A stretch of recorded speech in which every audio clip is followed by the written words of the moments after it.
আসসালামু আলাইকুম, আশা করি সবাই ভালো আছেন। আজকের ভিডিওটি হলো মূলত আপনারা দেখতে পাচ্ছেন যে আমি কিছু খড় নিচ্ছি, আর খড়গুলো নিচ্ছি মূলত আমাদের খামারের জন্য। আসলে আপনারা এখন মনে করতেই পারেন যে এখনকার কন্টেন্ট ক্রিয়েটরদের মতো আমিও খামারের জন্য কিছু খামার দেখিয়ে ভিউ বাড়াবো। আসলে তাই না, আমরা কিন্তু এই খামারটা আমাদের 2020 থেকে আমাদের এই খামারের আমরা পরিচালনা করে আসছি, আর ইনশাল্লাহ সামনে আরও বড় করব খামারটিকে। আসলে আপনাদের মাঝে খামারের কোনো ভিডিও দেওয়া হচ্ছে না, কেননা আপনারা অনেকেই আপনাদেরকে কি বলবো, মানুষের কুনজর অনেকটাই খারাপ, যার কারণে আপনাদের মাঝে এখন আর দেওয়া হচ্ছে না। আপনাদেরকে বলি, নিজে যদি অন্যের ভালো চান, নিজের ভালো আল্লাহ তাআলা দিবে, এটা বুঝে নিতে পারেন আপনারা।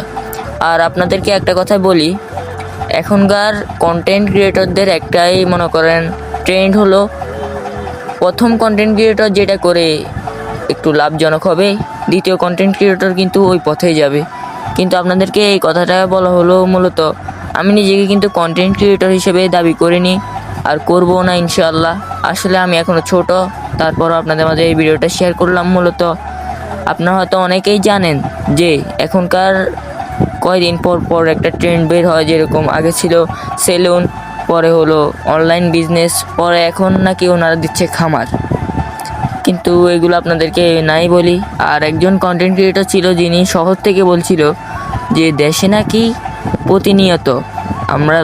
প্রতিনিয়ত গরু, আমরা খামারিরা নাকি গরুর পিচ্ছা চাপ করি, আমরা এইসব নানা ধরনের বাজে মন্তব্য করেছিল। তারপরও বলি, আসলে উনি তো আর গ্রামের মজা বুঝবে না, গ্রামে আসলে দেখবেন গ্রামকে ভালোবেসে ফেলবে। তো থাক, এইগুলো বাদ দিই। আর আমি আজকে কাজ করে একটু হাঁপিয়ে গিয়েছিলাম, তাই একটু জিরিয়ে নিচ্ছি। আর আমি বসার সাথে সাথে ডাক পড়লো আমার ছোট বোনের, তারপরে গেলাম তার কাছে। পর দেখি যে আমার ছোট বোন আমার জন্য ঠান্ডা রেখেছিল, তাই ঠান্ডাও খেয়ে নিলাম, একটু ঠান্ডাও নিজে হয়ে নিলাম। তার পরবর্তীতে আবার যাব খামারে গিয়ে এখন কচুরি ফেনা কাটবো। খড়ের সাথে কচুরি ফেনা দিলে কিন্তু গরু অনেক ভালো খায়। তো আজকের মতো এতটুকুই, দেখা হবে পরবর্তী ভিডিওতে। নেক্সট ভিডিওতে আপনাদেরকে নানা ধরনের ভিডিও দিব ইনশাআল্লাহ।